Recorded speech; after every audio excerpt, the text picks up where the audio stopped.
Hello friends, आज हम आपको बताने वाले हैं प्रयोगशाला में सल्फर डाइऑक्साइड गैस बनाई कैसे जाती है। बहुत ज़्यादा इंपॉर्टेंट टॉपिक है सल्फर डाइऑक्साइड गैस SO2। देखो, सल्फर डाइऑक्साइड गैस को बनाया कैसे जाता है, इसको प्रयोगशाला विधि में इसका पूरा चित्र समझेंगे हम। इसकी विधि क्या होती है, इसके भौतिक गुण और इसमें क्या क्या सावधानियां बरती जाती है। बहुत ज़्यादा इंपॉर्टेंट टॉपिक है। पूरे टॉपिक के बारे में पढ़ेंगे। सल्फर डाइऑक्साइड का सूत्र, इसका अणुभार, इसका रासायनिक सूत्र, सब क्या होता है। ठीक है, देखो देखते हैं सल्फर डाइऑक्साइड में होता है क्या। चलिए शुरू करते हैं।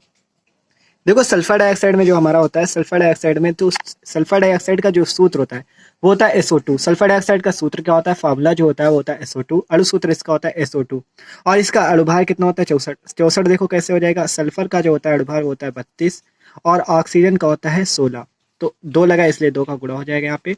तो 32 प्लस 32 कितना हो जाएगा, 2 2 4 और 3 3 6 64 हो जाएगा। ठीक है, देखो सल्फर का अणुभार हो गया 32 और ऑक्सीजन का 16। 16 इंटू 2 कितना हो गया 32। 32 प्लस 32 कितना हो गया 64। अणुभार हो गया इसका 64। और इसके संरचना सूत्र की बात की जाए तो O डबल बॉन्ड S और ये एरो इधर की ओर लगेगा, ये O हो गया। ठीक है, ये हो गया इसका संरचना सूत्र। देखो, sulphur dioxide most important topic है। एग्जाम में 5 नंबर का पूछे जाते हैं इसका प्रयोगशाला विधि। ठीक है, देखो इसका सूत्र जो अणु सूत्र जो होता है SO2 हो गया और इसका जो अणुभार हो गया वो हो गया 64। अब देखो देखते हैं इसको प्रयोगशाला विधि में बनाया कैसे जाता है। अणुभार 64 हो गया। ठीक, प्रयोगशाला विधि में क्या किया जाता है। देखो, जब प्रयोगशाला में सल्फर डाइऑक्साइड SO2 गैस को बनाया जाता है, जब प्रयोगशाला में SO2 गैस को बनाया जाता है तो देखो क्या होता है। प्रयोगशाला में सल्फर डाइऑक्साइड गैस तांबे की छीलन ली जाती है। इसमें कुछ सांद्र सल्फ्यूरिक अम्ल H2SO4 के साथ गर्म करके प्राप्त की जाती है। कहा गया प्रयोगशाला में सल्फर डाइऑक्साइड गैस तांबे की छीलन को सांद्र सल्फ्यूरिक अम्ल H2SO4 के साथ गर्म करके प्राप्त की जाती है।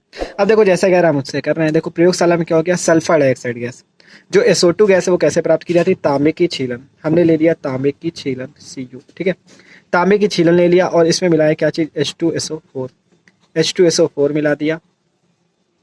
तांबे की छीलन ले ली और उसमें सांद्र सल्फ्यूरिक अम्ल मिला दिया। ठीक है, सांद्र सल्फ्यूरिक अम्ल मिला दिया। अब देखो इससे बनेगा क्या, इससे बनेगा हमारा, अब जब हम इसको गर्म करेंगे तो यहाँ पर से आपका CuSO4 निकल जाएगा। CuSO4 हमारा निकल जाएगा, जल निकल जाएगा और सल्फर डाइऑक्साइड बाहर निकल। देखो CuSO4 निकला, यहाँ पर से H2O बाहर निकलेगा और क्या बन जाएगी, कौन सी गैस हमारी बनेगी, SO2 gas, sulphur dioxide gas हमारी बन गई। देखो यहाँ पर हम 2 का गुणा कर देंगे और इस H2 में भी 2 का गुणा कर दें। अब देखो ये रिएक्शन बैलेंस होगी, 4 हाइड्रोजन इधर भी हैं और ये SO2 गैस हमारी सल्फर डाइऑक्साइड गैस बन गई।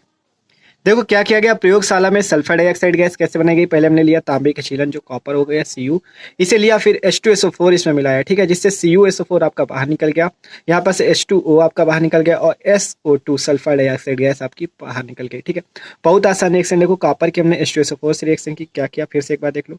कॉपर की हमने, देखो कॉपर की क्या किया, H2SO4 से रिएक्शन की, इसमें 2 अणु ले लिए जिससे Cu और SO4 आपका बाहर निकल गया और यहाँ पर से H2O जल बाहर निकल गया और सल्फर डाइऑक्साइड बाहर निकल गया।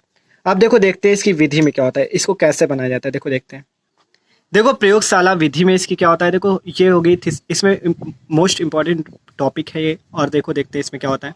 देखो इसमें जो आवश्यक उपकरण होते हैं, पहले इसमें हम गैस जार लेते हैं, निकास नली लेते हैं, गोल पेंदी का फ्लास्क लेते हैं, थिसिल फनल कीप लेते हैं और सांद्र H2SO4 तांबे की छीलन, ये सब लेते हैं। ठीक है, क्या क्या इंपॉर्टेंट है इसमें, गैस जार ले लिया जाता है, निकास नली को लिया जाता है, गोल पेंदी का फ्लास्क लिया जाता है, थिसिल फनल कीप ली जाती है और सांद्र H2SO4 और तांबे की छीलन आदि। ठीक है, आप देखो देखते हैं इसमें, ये हो गया आपका गोल पेंदी का फ्लास्क और ये आपकी जाली ली जाती है, इसमें कॉपर की छीलन रहती है, H2SO4 रहता है और ये आपका क्या है, ये आपकी निकास नली हो गई और ये आपकी थिसल फनल कीप है।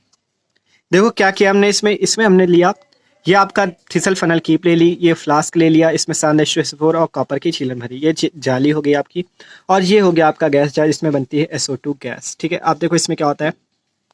देखो इसमें पहले हम लेते हैं गैस जार। गैस जार में क्या करते हैं, इसमें कॉपर की छीलन और सांद्र H2SO4 लेते हैं। देखो ये कॉपर की छीलन है आपकी, कॉपर की छीलन लिया, सांद्र H2SO4 किया और इसे जाली में लगाकर इस स्टैंड से कस देते हैं। ठीक है, ये स्टैंड आपका लगा है, इससे कस देते हैं। फिर इसे बर्नर की सहायता से धीरे धीरे गर्म किया जाता है। बर्नर की सहायता से इसे धीरे धीरे गर्म करते हैं, जिससे क्या होता है, ये जिस प्रकार आपका CuSO4 कॉपर सल्फेट बन जाता है और यहाँ पर से थिसल फनल कीप से इस सांद्र H2SO4 को इससे डाला जाता है। ठीक है, सांद्र H2SO4 को किससे डाला जाता है, इस थिसल फनल कीप से, जिससे ये SO2 गैस हमारी सल्फर डाइऑक्साइड गैस बनती है। अब देखो इसकी विधि में देखते हैं क्या होता है। देखो जो हमने बताया वही इसमें लिखा है। देखो एक गोल पेंदी वाले फ्लास्क में तांबे की कुछ छीलन लेकर उसमें 2 छेद वाला कार्क लगा देते हैं। देखो एक हमने गोल पेंदी का फ्लास्क लिया, उसमें तांबे की छीलन, ये जो Cu कॉपर की छीलन डाली है और इसमें क्या किया, कार्क लगा दिया। ये आपका ये जो लगा है ये 2 मुंह वाला कार्क लगा है, ठीक है। 2 मुंह वाला कार्क लगा है जिसमें एक ये निकास नली लगी हुई है और एक थिसल फनल कीप लगी हुई है। तांबे की कुछ छीलन लेकर 1-2 छेद वाला कार्क लगा देते हैं। फ्लास्क को क्या करते हैं, तार की जाली पर रखकर एक स्टैंड से कस देते। फ्लास्क को क्या करते हैं, एक तार की जाली पर रख के एक स्टैंड से कस देते हैं, ठीक है। तो वो क्या किया हमने, एक गोलपेंडी वाला फ्लास्क लिया, उसमें तांबे की कुछ छीलन लेकर उसमें 1-2 छेद वाला कार्क लगा दिया, ठीक है। अब फ्लास्क को क्या करते हैं, तार की जाली पर रख के एक स्टैंड से कस देते हैं। अब क्या करते हैं, थिसल फनल कीप जो लगाई हमने, ये थिसल फनल कीप जो हमारी लगी यहाँ पे, ये थिसल फनल कीप से सान H2SO4 थोड़ा थोड़ा डाला जाता है। देखो क्या किया जाता है यहाँ पे, एक गोल पेंडी वाले फ्लास्क में तांबे की कुछ छीलन लेकर उसमें 1-2 छेद वाला कार्क लगा देते हैं। फ्लास्क को तार की जाली पर रखकर एक स्टैंड से कस देते हैं।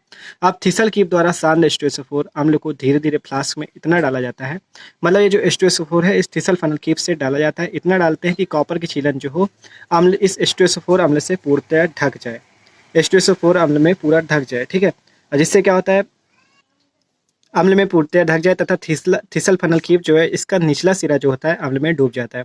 जब H2SO4 डालेंगे इससे, देखो जब H2SO4 यहाँ पर से डाला जाता है तो इसका निचला सिरा अम्ल से डूब जाता है और ये जो कॉपर की छीलन आपके यहाँ पे थी, ये कॉपर की छीलन ये भी डूब जाती है। देखो इसका निचला सिरा क्या है, ये थिसल फनल कीप का निचला सिरा है जो कि अम्ल में डूब चुका है और कॉपर की छीलन भी सान H2SO4 से पूरी डूब चुकी है, यही लिखा है इसमें, ठीक है। अब क्या हुआ, आप फ्लास्क को बर्नर की सहायता से धीरे धीरे गर्म करते हैं। बर्नर की सहायता से क्या करते हैं, इसे धीरे धीरे गर्म करते हैं। अब क्या होता है, गैस बुलबुले देती हुई निकलती है और एक गैस जार में एकत्र कर ली जाती है। अब क्या होता है, शुष्क SO2 गैस प्राप्त करने के लिए गैस को H2SO4 में प्रवाहित किया जाता है, ठीक है। जब हम शुष्क SO2 गैस प्राप्त करना चाहेंगे तो क्या करेंगे, इसको गैस को H2SO4 में प्रवाहित करेंगे। एक बार फिर से देखो, आसान टॉपिक है भाई, एक बार देख लो। देखो हमने क्या लिया, एक गोल पेंदी का फ्लास्क लिया, फिर उसमें सान H2SO4 और कॉपर की छीलन डाल दी, जिससे क्या हुआ, ये थिसल फनल कीप का जो निचला सिरा है H2SO4 से भर गया और कॉपर का छीलन भी इस H2SO4 में ढक गई है, ठीक है।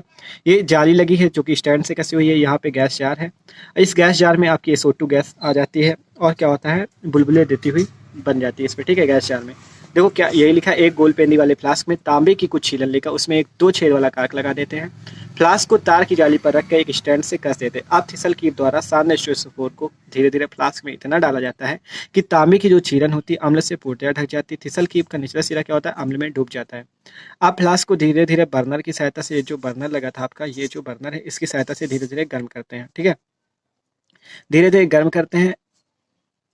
अब गैस क्या होता है, बुलबुले देती हुई एक गैस जार में एकत्र कर ली जाती है। शुष्क SO2 गैस प्राप्त करने के लिए गैस को H2SO4 में प्रवाहित किया जाता है। अब देखो देखते हैं इसकी सावधानियां क्या है, इस विधि को करने के लिए क्या क्या सावधानी बरतनी चाहिए। देखो सावधानियों में क्या होना चाहिए, उपकरण जो हो, ये उपकरण जो पूरा है ये वायु रोधी होने चाहिए, इसमें वायु मतलब अंदर नहीं जानी चाहिए। H2SO4 को थिसल फनल कीप से डालना चाहिए, गैस से भरे गैस जार को सीधा रखना चाहिए हमेशा, और फ्लास्क को धीरे धीरे गर्म करना चाहिए। SO2 क्योंकि जल में विलय है इसलिए गैस का जार क्या होना चाहिए, सूखा होना चाहिए। SO2 gas, sulphur dioxide gas जो है जल में घुल जाती है, इसलिए गैस को जार को, जो गैस जार है आपका, इसे हमेशा सूखा रखना चाहिए, ठीक है। थिसल कीप का निचला सिरा H2SO4 में डूबा होना चाहिए। देखो क्या कहा गया, उपकरण वायु रोधी होना चाहिए, इसकी सावधानियां, उपकरण वायु रोधी होना चाहिए। H2SO4 को सान H2SO4 को थिसल फनल कीप से डालना चाहिए, गैस से भरे गैस जार को सीधा रखना चाहिए और फ्लास्क को धीरे धीरे गर्म करना चाहिए। SO2 जो जल में विलय है, SO2 गैस जो है जल में विलय, इसलिए गैस जार क्या होना चाहिए, सूखा, नहीं तो वो जल में खुद घुल जाएगी। थिसल कीप का निचला भाग भी क्या होना चाहिए, H2SO4 में डूबा होना चाहिए। अब देखो इसके भौतिक गुण देखते हैं। देखो उस SO2 गैस जो है यह रंगहीन तेज गंध वाली गैस है, जल में घुलनशील है, मतलब कहा ना घुल जाती है, इसी कारण से गैस जार को क्या रखा जाता है, सूखा रखा जाता है। यह गैस वायु से 2.3 गुना भारी है तथा इसका वाष्प घनत्व 32 होता है। ये हो गया आपका क्या, ये हो गया आपका SO2 गैस बनाने की प्रयोगशाला विधि। बहुत इंपॉर्टेंट टॉपिक है, 5 नंबर का पूछा जाता है एग्जाम में, ठीक है। ये देखो ये था आपका, पूरे चित्र की सहायता से हमने इसको समझाया आपको। अगर वीडियो अच्छा लगा तो प्लीज़ वीडियो को लाइक कर दीजिएगा और चैनल को सब्सक्राइब कर दीजिएगा। Okay, thanks for watching this video.